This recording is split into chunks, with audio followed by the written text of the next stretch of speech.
Hello students and welcome to the world of science. This is lesson number 17, Introduction to Biotechnology of Standard 9 Science 2. This is the second lecture based on this chapter. In this we are going to learn muscular tissue, nervous tissue, meristematic tissue, biotechnology and all. Myself Kavita Coburne from Gokhale Education Society's English Medium High School is going to present this to you all. We will start with the muscular tissue. You know that your arms or the knees are able to bend because of the muscles present in your body. Muscle fibers and muscular tissues are formed from special type of contractile proteins due to which this contraction and relaxation is possible. Muscular tissues are made up of the long cells of muscle fibers. Muscular movement occurs due to contraction and relaxation of contractile proteins in this cell. Now we will see the types of muscular tissue. In that, first one is a striated muscle. These muscles are long, cylindrical, multinucleate and have no branches. The structure: there are alternate dark and light bands on these muscles they are attached to bones. They are also called as skeletal muscles. They move as per our wills. That's why they are called as a voluntary muscles. In the picture you can see that they are the multinucleate, cylindrical and long. Function of these muscles is to bring about the movements in arms, legs and running and speaking.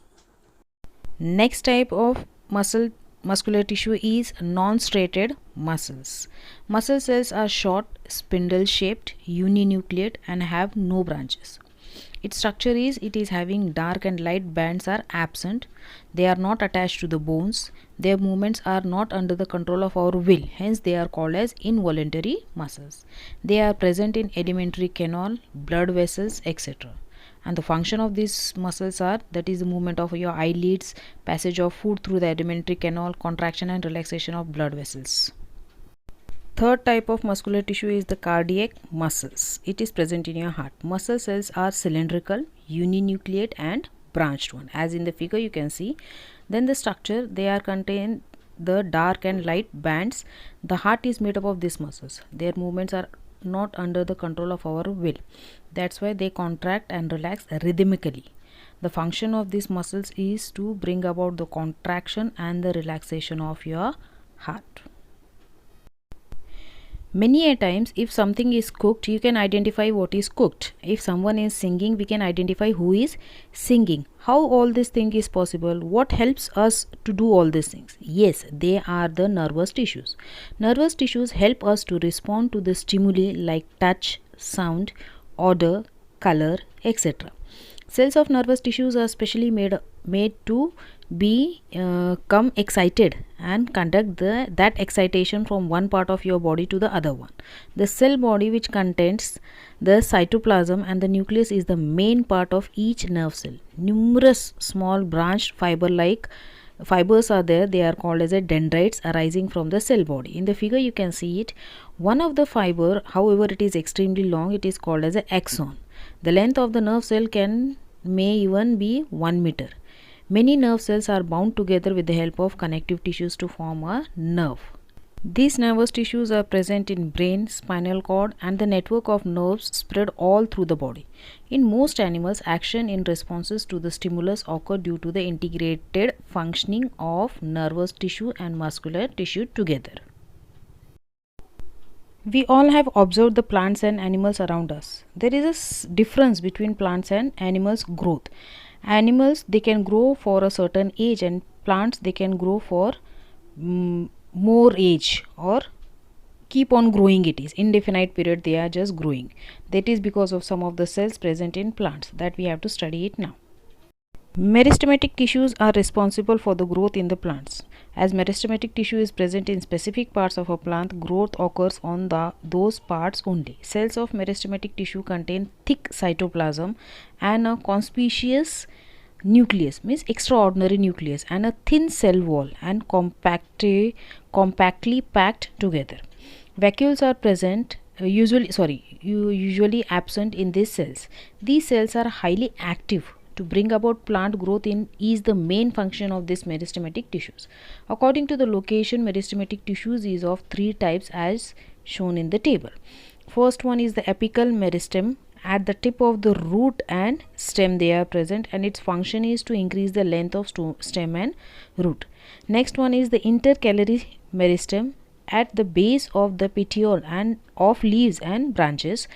Growth of branches and formation of leaves and flowers is the function of this meristem.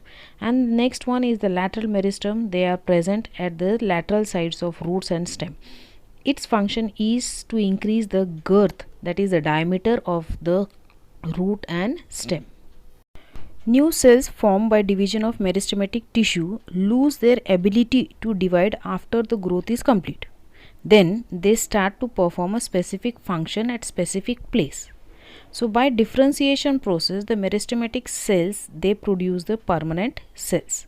So process of acquiring permanent and specific structure, shape and location to perform a specific function is called a differentiation. And then the meristematic tissues, they convert into permanent tissues. There are two types of permanent tissues. One is simple permanent tissue and the second one is complex permanent tissues. Simple permanent tissues made up of only one type of cells, while more than one type of cells in a tissue are called complex permanent tissues. Here in the picture you can see the peel, onion peel. It is just magnified under the electroscope and we just see the picture of that onion peel clearly here. The entire outer surface of a plant is made up of only one layer of cells. That layer is called epidermis. Cells of epidermis are flat, and as there are no intercellular spaces between them, a single continuous layer is formed. Epidermis is of the stem and leaves is covered by a waxy layer of cuticle, due to which water in the underlying plants is restrained, means it is stopped. According to function, simple permanent tissues are divided into following different types. In that, the first one is the parenchyma. This cell's structure means they are living cells with thin cell wall and intercellular spaces. It is located in all parts like the roots, stem, leaves, flowers and seeds, and its function is to support storage of food and filling the vacant spaces. And its subtypes are given here, that is the chlorenchyma and the erenchyma. Chlorenchyma, in leaves they perform the photosynthesis, and erenchyma, it is helps the aquatic plants, leaves and the stem to float instead of sinking in the water. Next type is chelenchyma. Here the structure of the cells are, they are elongated living cells with thickened cell wall at corners due to cellulose and pectin. See in the picture, you can just understand it better. Its location is, it is at the base of the leaf, petiole, branches and stem, and its function is to support and give flexibility to various parts. Simple permanent tissue is sclerenchyma. Its structure of cells are, they are dead and fibrous cells with tapering ends. In the picture you can see here, cell wall contains the lignin, that is important for the formation of cell wall. Now its location is in stems, veins of leaves, hard coat of seeds, outer covering of coconut, and its function is to give strength and rigidity to parts of the plants. The other permanent tissue is complex permanent tissue, in that the cells are of different types. Here we are getting two different types of permanent tissues. One is xylem and other is phloem. Both the characteristics and the structure, it is figure is given in front of you in the pictures. First we will see about the xylem. Xylem consists of thick walled dead cell. Its types are tracheids, vessels and xylem fibers. They all are dead cells. Xylem parenchyma is a living cells. Now its function is, it is the structure which is interconnected tubes, and it conduct the water and minerals only in upward direction, that is from root to the stem. Other complex permanent tissue is phloem. It consists of cytoplasm which containing the living cells inside it. Sieve tubes, its types of phloems are sieve tubes, companion cells, phloem, parenchyma. They all are living cells, and phloem fibers, they are the dead cells. Now their function is, the tubes are joined to each other, conduct the sugar and amino acid from leaves to various parts in upward and downward direction. Vice versa, in both the direction it works. Some cells in body of living organisms are totipotent. That is, if provided a proper environment, a new organism can grow from this cell. It was realized that with the help of this property of cells, their genetically controlled biochemical processes, varieties of high yielding crops and new species of animals and various vaccine could be produced. This led to rise of a new branch in biology that is called as biotechnology. With the help of this technique, it has become possible to produce plants and animals bearing some new characteristics in addition to their natural ones. The techniques of bringing about improvements in living organisms by artificial genetic changes and by hybridization for the welfare of human beings are together called biotechnology. It includes the techniques of genetic engineering and tissue culture. Its uses are in the production of cash crops, improvement in varieties of cash crops, increase in abilities of plants to withstand the environmental stresses, vaccine production, early diagnosis of congenital diseases, organ transplant, cancer research, production of artificial skin, cartilage, etc. in laboratories. So biotechnology is so much useful in regarding the human beings, plants and animals. With the help of that, we can do anything in the body over there. We can just grow the new plant or animal with the desired qualities or with desired abilities in them.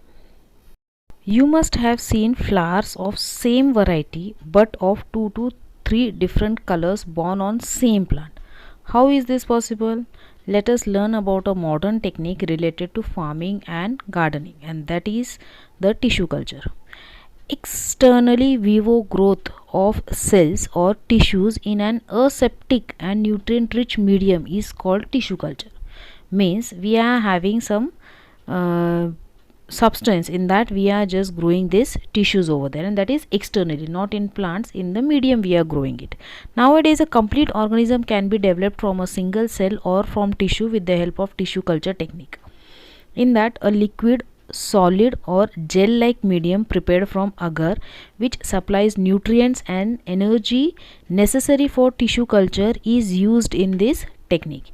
It is done in laboratory, so that's why it is external growth of cells, and from that we can grow the desired plant of our choice. Here is a small presentation of tissue culture, various processes which are included in the tissue culture. Suppose we want to grow a banana plant. Here in this diagram it is like, so from the bulb corn, means we are just once the banana is grown, that plant is cut off to in the middle of the height it is.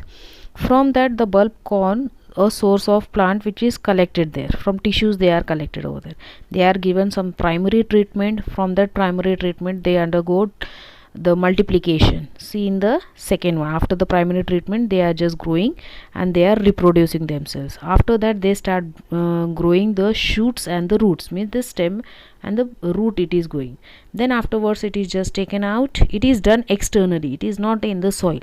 So that is ex vivo tissue culture it is. Now this saplings are taken out and they are just put it in the tray, and this there it is done as a primary hardening, means they are able to stand in the soil over there.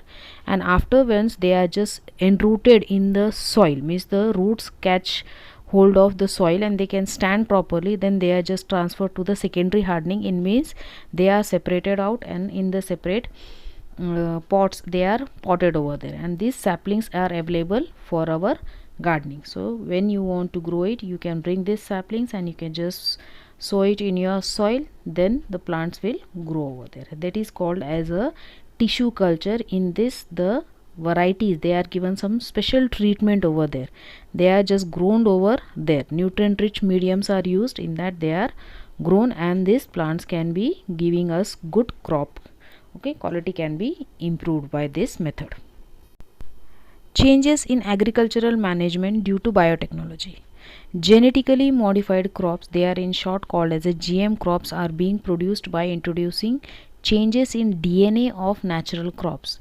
DNA, you have learned, they are the basic genetic structure of your cell, that is for the plants also and for animals also. In that, if you will do the changes, that will be coming in the growing plants and animals. So normally such varieties are found in nature. Thus new varieties are produced artificially Different useful characteristics are introduced in such varieties. Second, ability to withstand environmental stresses. Some naturally occurring varieties cannot withstand environmental stresses like frequently changing temperature, wet and dry famines, changing climate, etc. However, GM crops can grow in any such adverse conditions. So they are modified, means their genetically structure was changed and they are able to adjust with all these changes. That is the benefit of our GM crops, means that is a advance, that is a achievement we can say, or the merit or the advantage of biotechnology. As GM crops are resistant to insect pest pathogens, chemical weedicides, etc., the use of harmful chemicals like pesticides can be avoided, means they themselves are having some characteristics so that the insects or the pest, they will not eat that plant's leaves. Okay, the pathogens will not enter, or the extra weedicides which is growing, they will not suck up the nutrients of the main crop. All these things are just already there in these crops. That's why these crops are modified one, so we will not have to add the pesticides on them, so that can be avoided. Due to use of seeds of GM crops, there is improvement in nutritive value and decrease in the loss of crops. So if the nutritive value is less, some of the vitamins is less in quantity in such crops, that can be improved by the biotechnology. And the loss of crops, means the crops can stand with the surrounding or adapt with the surrounding and they will not die easily, so we can get the profit from.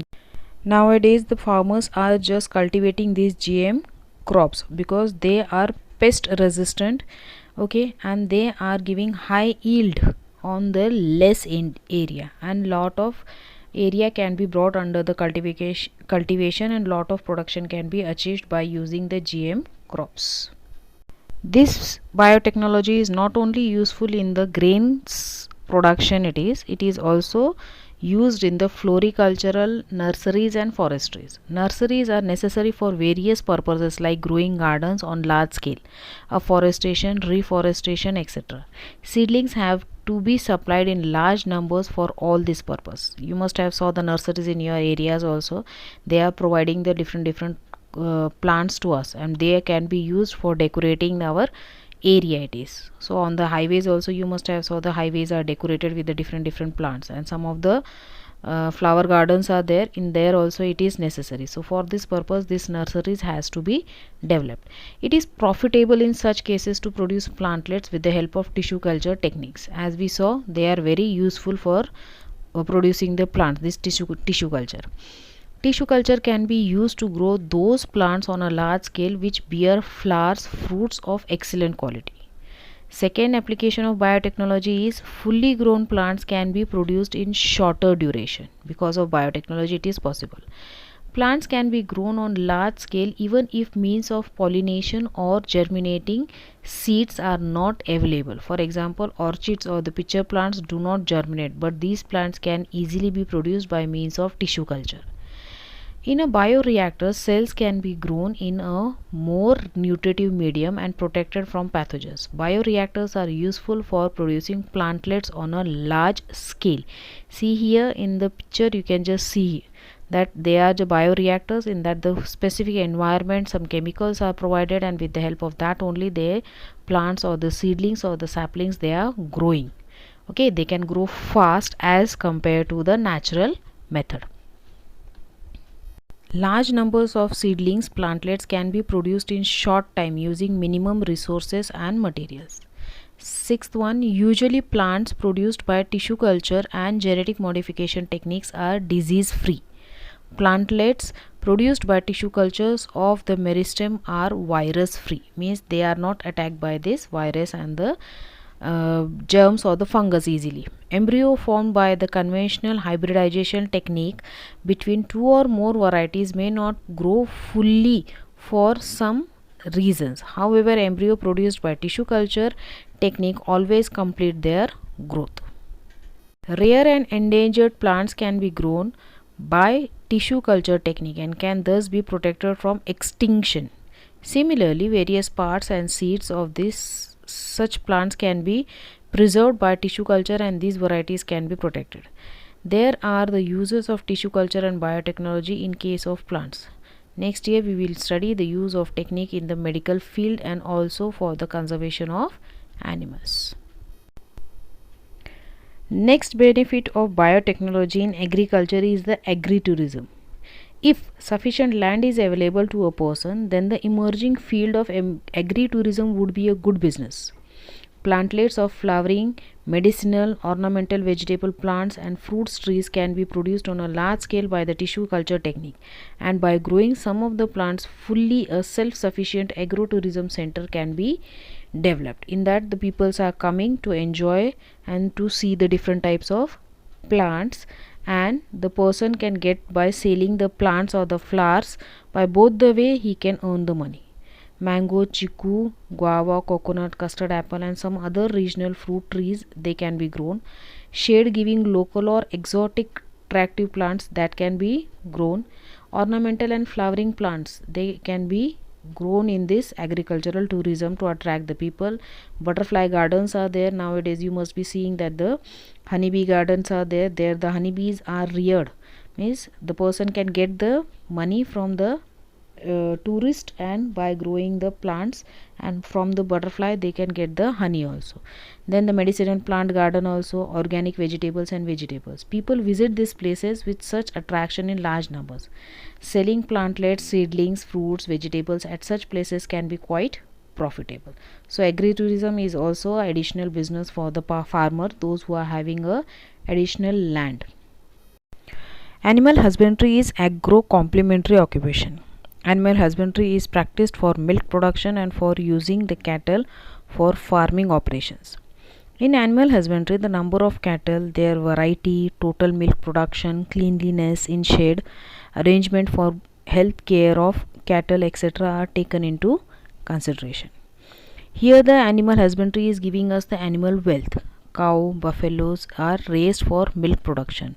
Beasts of burden such as bulls and male buffaloes are used.